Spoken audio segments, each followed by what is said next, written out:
Hello all. ఈరోజు మనం XL ఎలా ఓపెన్ చేయాలో చూద్దాం. ఓపెన్ చేసి ఎలా వర్క్ చేయాలనేది. ఈ కోర్స్ వచ్చేసి బేసిక్ నుంచి స్టార్ట్ అవుతుంది కాబట్టి, మీలో ఎవరికైనా ఈ సెషన్ వద్దంటే నెక్స్ట్ సెషన్‌కి మీరు స్కిప్ అయిపోవచ్చు. సో, ఈరోజు మనం ఎక్సెల్ ఎలా ఓపెన్ చేయాలని చూద్దాం. చానా వేస్ ఉన్నాయి ఎక్సెల్ ఓపెన్ చేసేకి. ఫస్ట్ మీ సిస్టమ్‌లో ఎక్సెల్ ఇన్‌స్టాల్ అయ్యుండాలి. ఎలా తెలుసుకుంటారంటే ఇక్కడ స్టార్ట్ మెనూ క్లిక్ చేసి ఆల్ యాప్స్ అని క్లిక్ చేయండి ఇక్కడ. ఇక్కడ ఆల్ యాప్స్ మీద క్లిక్ చేయగానే మీరిక్కడ సెర్చ్ చేయొచ్చు ఎక్సెల్ అని. లేదంటే డౌన్‌కొస్తే మీకు ఈలో ఎక్సెల్ అని దొరుకుతది. సో, జస్ట్ ఇక్కడ ఎక్సెల్ అని క్లిక్ చేయగానే మీకు ఎక్సెల్ ఓపెన్ అయిపోతది. మీరు బై డిఫాల్ట్‌గా blank Excel workbook select చేసుకోండి. ఇక్కడ కొన్ని టెంప్లేట్స్ ఉంటాయి. ఫర్ టైమ్ బీయింగ్ ఇగ్నోర్ చేయండి. జస్ట్ బ్లాంక్ మీద క్లిక్ చేయగానే మీకు ఎక్సెల్ ఓపెన్ అయిపోతది. ఇలా కాకుండా ఇంకొక వే కావాలంటే జస్ట్ సెర్చ్‌లోనే మీరు ఈఎక్స్ఈఎల్ అని టైప్ చేయండి. మీరు ఆల్రెడీ ఇన్‌స్టాల్ అయ్యుంటే ఇక్కడ ఎక్సెల్ యాప్ అని చూపిస్తది. దాని మీద క్లిక్ చేయగానే ఎక్సెల్ ఓపెన్ అయిపోతది. లేదు మీ సిస్టమ్‌లో ఎక్సెల్ ఓపెన్ అవ్వలేదు అంటే మీరు బ్రౌజర్ వెర్షన్ కూడా యూజ్ చేసుకోవచ్చు. మీరు బ్రౌజర్ ఓపెన్ చేసి జస్ట్ ఆఫీస్ డాట్ కామ్ అనే వెబ్‌సైట్‌కెళ్ళండి. ఈ ఆఫీస్ డాట్ కామ్ ఏమంటే ఆఫీస్ టూల్స్ అన్నీ ఉంటాయన్నమాట. ఎక్సెల్, వర్డ్, పవర్ పాయింట్ అన్నీ ఉంటాయి. ఇందులో మీరు యూజ్ చేసుకోవచ్చు. సో, ఇక్కడ try I mean just sign in కొట్టండి. ఆహ్,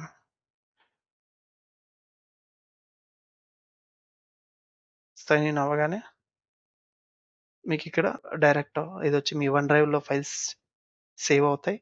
సో, త్రూ వన్ డ్రైవ్ మీరు ఆన్‌లైన్‌లో కూడా ఎక్సెల్ యూజ్ చేసుకోవచ్చు. ఇది ఫ్రీనే ఇది.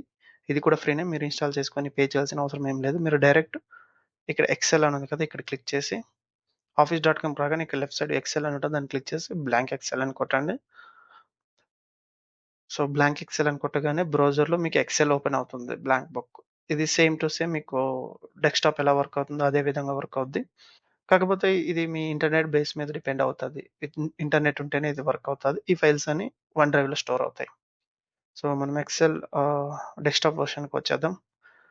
ఎక్సెల్ చూస్తున్నారు గదా మీరు. ఇది మొత్తం ఎక్సెల్ విండో అయితే, దీంట్లో మీకిక్కడ షీట్స్ అని ఉంటాయి. షీట్ 1 ఇక్కడ మళ్ళీ మీరు న్యూ క్రియేట్ చేసుకోవచ్చు. ఇది క్లిక్ చేయగానే ఇంకొక షీట్ క్రియేట్ అవుద్ది. షీట్ 2 అని. దీని మీద డబుల్ క్లిక్ చేస్తే ఇట్లా సెలెక్ట్ అవుతది. దాన్ని మీరు నేమ్ కూడా చేంజ్ చేసుకోవచ్చు. మై షీట్ ఇంక షీట్ 1 వచ్చేసి నేను రిపోర్ట్ అని పెట్టుకుంటా. రిపోర్ట్. సో, ఇలా షీట్ నేమ్ గూడా చేంజ్ చేసుకోవచ్చు. ఈ మొత్తం ఏరియాలో మీరిక్కడ ఫైల్ మెనూ ఉంటది. ఫైల్ ట్యాబ్ అంటారు దీన్ని. దాని పక్కన క్విక్ యాక్సెస్ బార్ అంటారు దీన్ని. మళ్ళీ చెప్తాను ఎలా యాడ్ చేసుకోవాలి క్విక్ యాక్సెస్ బార్‌లో ఇంకా ఏమైనా ఆప్షన్స్ కావాలంటే ఎలా యాడ్ చేసుకోవాలనేది.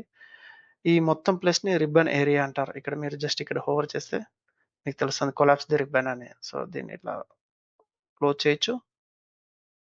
మళ్ళీ ఇక్కడికొచ్చి రైట్ క్లిక్ చేసి మీరు దాన్ని సెలెక్ట్ చేసుకుంటే ఇది అవుతుంది. సో, ఇక్కడున్న దీన్నంతా రిబ్బన్ ఏరియా అంటారు. అందులో ఇక్కడ మీరు ఏదైతే చూస్తున్నారో బుక్ 1 ఎక్సెల్ అనేది ఇది టైటిల్ బార్ అన్నమాట. ఇక్కడ మీరు రీనేమ్ గూడా జేసుకోవచ్చు. మీ ఫైల్‌కి ఒక నేమ్ ఇచ్చుకోవచ్చు. సో, మీరొక రిపోర్ట్ ఇచ్చుకోవచ్చు. మై ఫస్ట్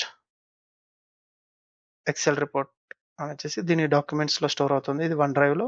సో, నాకిక్కడ వద్దనుకుంటే ఇక్కడ సీ మోర్ లొకేషన్స్ అని కొట్టి సేవ్ యాస్ ఇక్కడ లాస్ట్‌లో బ్రౌజ్ అనే దాని మీద కొట్టి నేనిక్కడ పాతిచ్చుకోవచ్చనమాట. ఎక్కడ సేవ్ అవ్వాలి అనేది. సో, నా డెస్క్‌టాప్‌లో నేను సేవ్ చేసుకుంటా.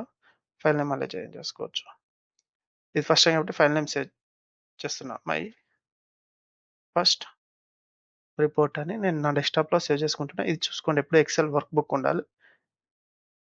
And save. సో, ఇది నా డెస్క్‌టాప్‌లో సేవ్ అయింది. ఇంకా నీకు ఇక్కడ ఏదైతే కనిపిస్తుందో ఇదంతా షీట్ ఏరియా అన్నమాట. దీని పైన ఉన్నదంతా రిబ్బన్ ఏరియా.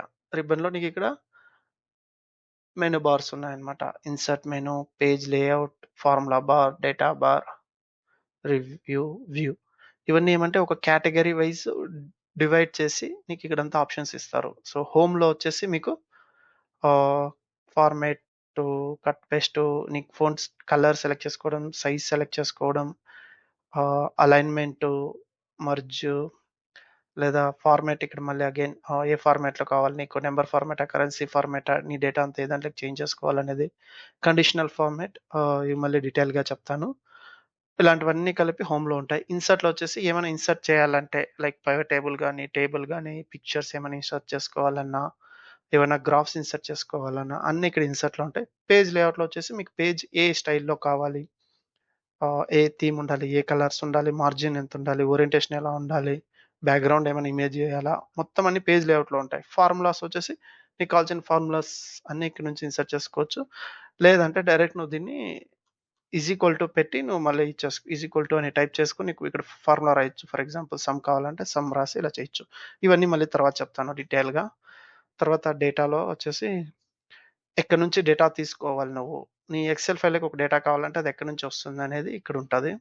అలాగే నీ డేటాని ఫిల్టర్ చేసుకోవడం గానీ, రిమూవ్ డూప్లికేట్స్ కానీ, డేటా వాలిడేషన్ కానీ, టెక్స్ట్ నుంచి ఒకే కాలమ్‌లో ఉన్న టెక్స్ట్‌ని 2, 3 కాలమ్‌లకి మూవ్ చేయాల్సొస్తుంది. సమ్‌టైమ్స్ యాస్ కామా లేదా హైఫన్ బట్టి 2, 3 కాలమ్‌లకి చేయాలంటది. అవన్నీ ఇక్కడుంటాయి డేటాలో.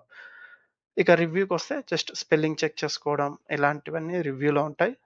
వ్యూలో వచ్చేసి మెయిన్‌గా మనం యూజ్ చేసేది మనకెప్పుడన్నా ఫస్ట్ ప్యానెల్ ఇలా ఫ్రీజ్ అవ్వాలి అంటే ఫ్రీజ్ ప్యానల్స్ అలాగే నీకు జూమ్ ఔట్ ఇవన్నీ వచ్చేసి వ్యూలో ఉంటాయి. చూసేకి ఎలా ఉండాలి అనేది. సో, ఇదొచ్చేసి మీ మెనూ బార్ అర్థమైంది కదా! అంతా రిబ్బన్‌లో నీకు మొత్తం అన్నీ ఇలా కేటగరైజ్ అయ్యుంటాయి మెనూస్‌గా. ఇదంతా రిబ్బన్ ఏరియా. ఇదంతా రిబ్బన్ ఏరియా అర్థమైందనుకుంటా కదా! హోమ్ ట్యాబ్‌లో ఏముంది, ఇన్సర్ట్ ట్యాబ్‌లో ఉంది, పేజ్ లేఔట్ ట్యాబ్‌లో ఏముంది, ఫార్ములా ట్యాబ్‌లో ఏముంది, డేటా ట్యాబ్‌లో ఏముంది. ఇవన్నీ జస్ట్ ఒకసారి మీరు చూస్తూ ఉండండి ఎక్సెల్‌లో. కొన్నాళ్ళకి ఫెమిలియర్ అవుతారు. ఇప్పుడే అన్నీ నేర్చుకోవాల్సిన అవసరం లేదు. నిదానంగా అన్నీ నేర్చుకుంటారనమాట. వెయిట్ చేయండి అంతే. మీకిక్కడ కనిపిస్తున్నాయి కదా! ఇక్కడ బాక్సులు. ఈచ్ బాక్స్‌ని మనం ఒక సెల్ అంటాం. సీఎల్ఎల్. సెల్ అంటే ఏంటి? Each container. ఈ బాక్స్ ఉంది కదా! దీన్నే మనం సెల్ అంటాం.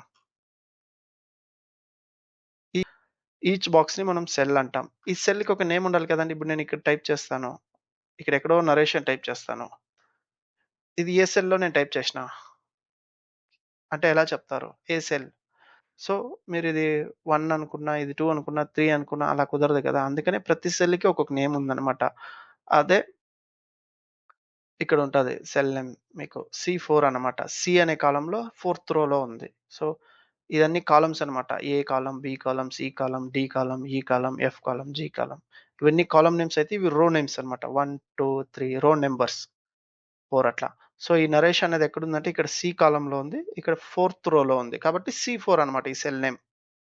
అలాగే నేను ఇక్కడ ఎక్కడైనా టైప్ చేసినా అంటే మీకు తెలుస్తుంది. హెచ్ హైలైట్ అయింది. హెచ్ కాలమ్‌లో సిక్స్త్ రోలో ఉంది. సో, ఇది హెచ్6 అనమాట. హెచ్6 అనేది ఇక్కడుంది. సపోజ్ నేనిప్పుడు సి3కి పోవాలంటే నువ్విక్కడ జస్ట్ వచ్చి సి3 కొడితే నా కర్సర్ అక్కడికొచ్చేస్తుంది సి3కి చూడు. ఇక్కడ మనం నావిగేట్ చేసుకోవచ్చు. దీన్ని సెల్ నేమ్ అంటారు. ఇక్కడ ఫార్ములా బార్ ఉంది. ఇక్కడ మీరేదైనా ఫార్ములా రాయాలన్నా ఇక్కడే రాసుకోవచ్చు. మీరు ఏ సెల్ మీద క్లిక్ చేసి ఇక్కడ టైప్ చేస్తారో, ఇక్కడ టైప్ చేసేదంతా ఆ సెల్‌లో పడుతుందనమాట. సపోజ్ ఈక్వల్ టు 2 + 2 అని కొట్టి ఎంటర్ కొడితే 4 వాల్యూ చూపించేస్తుంది. సో, మీరు కాలిక్యులేటర్ ఓపెన్ చేయాల్సిన పని లేదు. డైరెక్ట్ ఇక్కడే చేసుకోవచ్చు. ఇక్కడైనా ఏసుకోవచ్చు. లేదంటే జస్ట్ సెల్‌లోనే మీరు ఏ పర్టిక్యులర్ సెల్‌కొచ్చి ఈజ్ ఈక్వల్ టుతో స్టార్ట్ చేయాలి ఫార్ములా ఎప్పుడు. ఈజ్ ఈక్వల్ టు కొట్టి మీకు కావాల్సిన నంబర్ ఏసుకోవచ్చు. 20 ఇంటూ 2 ఎంటర్ కొట్టండి అంతే. ఇలా మ్యాథమెటిక్స్ ఫార్ములాస్ అన్ని మనం ఈజీగా యూజ్ చేసుకోవచ్చు. ఈ ఫంక్షన్స్, ఫార్ములాస్ అన్ని డీటెయిల్‌గా మళ్ళీ చెప్తాను. జస్ట్ ఎక్సెల్ ఎలా ఓపెన్ చేయాలి, ఏమేమి ఉంటాయనేది నేర్చుకోండి అంతే. మీకు అర్థమైంది కదా! ఇప్పుడు నేను ఈ 4 అనేది ఏ సెల్‌లో ఎంటర్ చేసినా ఐ అనే కాలమ్‌లో 10థ్ రోలో ఇన్సర్ట్ చేసిన. సో, ఐ10 అనే సెల్ ఇది. సో, ఇక్కడ చూస్తే మీకు తెలిసిపోద్ది ఐ10లో ఉన్నా అన్నది. అలాగా సెల్ అన్నమాట.